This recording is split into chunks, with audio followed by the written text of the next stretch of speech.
A couple of more examples with Faraday's law. We can first look at just a bar being dragged in a magnetic field. We can sort of imagine, if you like, a square behind it, so we sort of get the same information. So we can say that, in fact, the EMF that's induced is just going to follow this same expression, B, whatever Y is, this length, Y, V, and of course the separation of charge, now we can actually look at the voltage more easily, is going to be in a direction so that we oppose the motion, right? So you can find that with just a single bar, which is an odd concept that you could have that, but this is being proposed as a way to get some power for just a wire that gets dragged behind a spaceship. So this was actually tried with the space shuttle years ago, but there were some technical problems. The wire actually snapped. So, but they did want to try this as a way to generate some power. Another example would be, say, a loop that's dropping in a magnetic field. And again, if we look at this, it's wanting to hold on to the x's, right? Because if this mass is falling due to gravity, right? So it's falling down. This would be your mg down. Then you've got, it's losing x's, so it would want to induce some x's. So you can figure out the direction of the current. Due to that, x is being into the page. I think you're looking at a current that goes like this. It gets generated around the whole thing, so that's our induced current. And so if we look at the direction of the force that you get from that, if the side ones are actually going to cancel out, you can check that, but the current is going to the right, the magnetic field is into the page, you'll get, in fact, a force up, a magnetic force. And so you can imagine a situation where this falls and then starts to fall at basically a constant rate when the magnetic force is equal to mg. And so you can have it falling at a constant speed because you've got what's called magnetic damping that's actually slowing it down as it's falling. And so we'll see some other examples of this.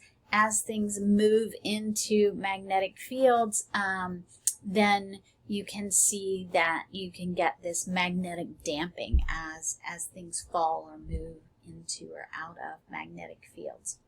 So that's another system that you can analyze to say, hey, we would get to a constant speed, constant V, when we have force magnet is equal to mg, right? Because then there's no acceleration, and so you can figure that out. So all of these are examples of situations where we can see that if you have an object falling out of a magnetic field or even a magnet falling with metal, you'll see examples of that, where you can get these induced currents or these eddy currents.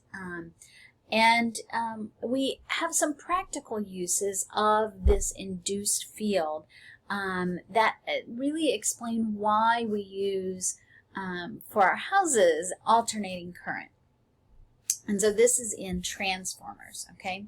So what happens is that alternating current, AC, is current and voltage that go up and down like this.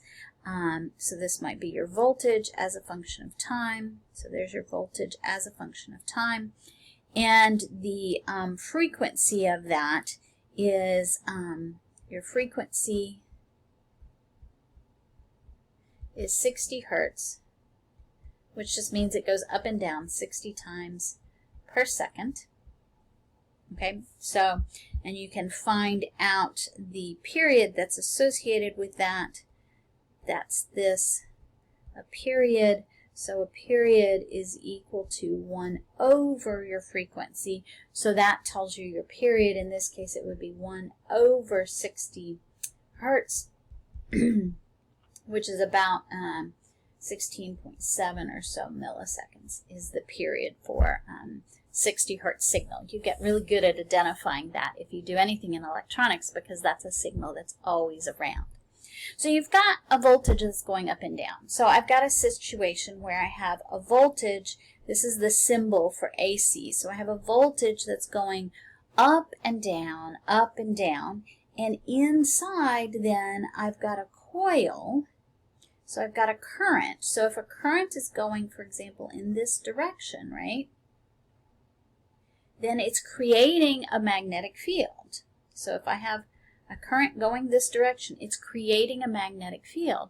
And the coil actually says, wait, I don't want that magnetic field. And it creates what's called a back EMF to sort of oppose the motion, oppose the change, right? Just like we've seen before. And it turns out that this voltage, once we get into sort of a steady state with all these coils, and it's going to depend on how many coils we have, that our voltage is going to be given, our EMF is just going to be, right, the change in, this is EMF, is equal to change in flux with respect to time for each coil times the number of coils. And this is called the primary, so this is going to have the primary number of coils. Okay, so that just says our voltage goes as the number of coils we have times the change in the flux. So we have a changing flux.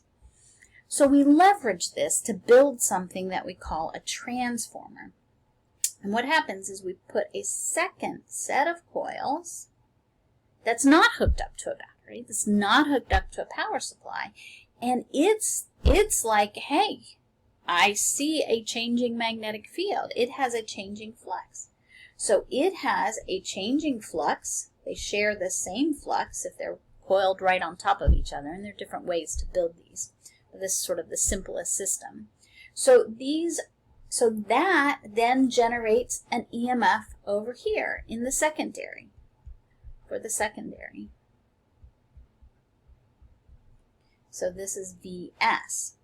And so what we can see is they have the same changing flux, right? So we can rewrite this to say Vp, voltage of the primary over the number of turns in the primary, is equal to, that's equal to the flux, right? I guess I should write that first. Is equal to this change in flux with respect to time.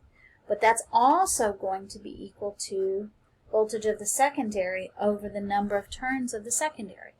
And so what this does is this gives you a way to change your voltage. You can start with one voltage on the primary side and get a different voltage on the secondary just by picking the right number of coils. And that's what a transformer does. It can step down or step up your voltage as you need. And so in this case, just to finish this out, the secondary would be the number of turns of the secondary over the number of turns of the primary. And so what this does is this allows you, like I said, to step this down. And so what happens is in our houses, we have transformers near our house or near campus, a transformer station, where we have really high voltage coming in, so high voltage,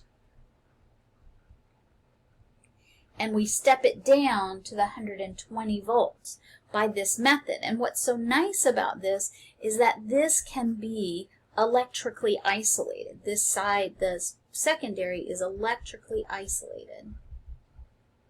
It's not magnetically isolated, but it's electrically isolated from the primary. So that gives you a nice way to step the power down, step the voltage down. Now the power, you don't get extra power. So if you have 100% conversion, which you don't, but if you did, then you could say the power that you would have, which would be your V primary times the current from your primary, would then be equal to the voltage of your secondary, your current of your secondary that you would have as an option. So if your primary voltage is quite big, V primary, high primary, and your secondary voltage is quite small, what that means is you can get a fairly high current.